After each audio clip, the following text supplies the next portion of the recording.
নমস্কার, আমরা এখন পাঞ্জাব ন্যাশনাল ব্যাংকের ডেইলি চার্টে আছি।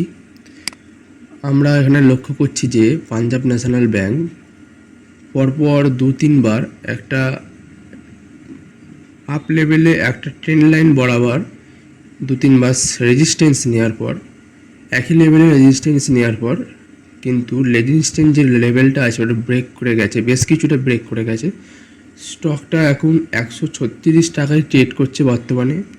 এবং আর একটা গুরুত্বপূর্ণ বিষয়, সেটা হচ্ছে এখানে হাই পরিমাণে ভলিউম জেনারেট হয়েছে। দেখুন, এখানে হাই পরিমাণে ভলিউম জেনারেট হয়েছে স্টকটিতে।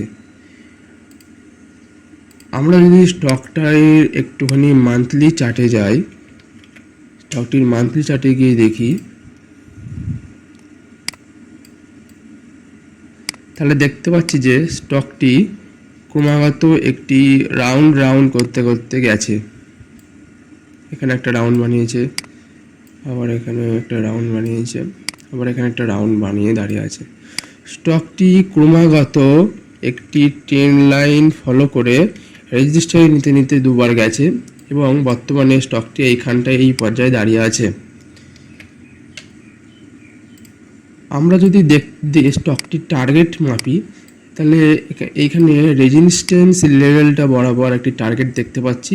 তাহলে আমরা ডেইলি চার্টে গিয়ে যদি টার্গেটটা দেখি, ডেইলি চার্টে আমরা একটি ট্রেন্ড লাইন সাপোর্ট রেজিস্ট্যান্স থেকে একটি টার্গেট মাপতে পারবো।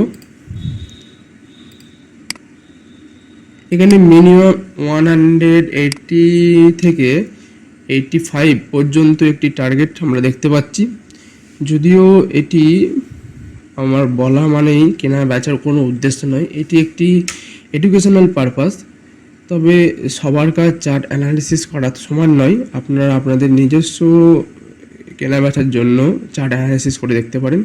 এটি কেবলমাত্র আমার ভিউ সাপেক্ষে আপনাদের সামনে তুলে ধরলাম। নমস্কার।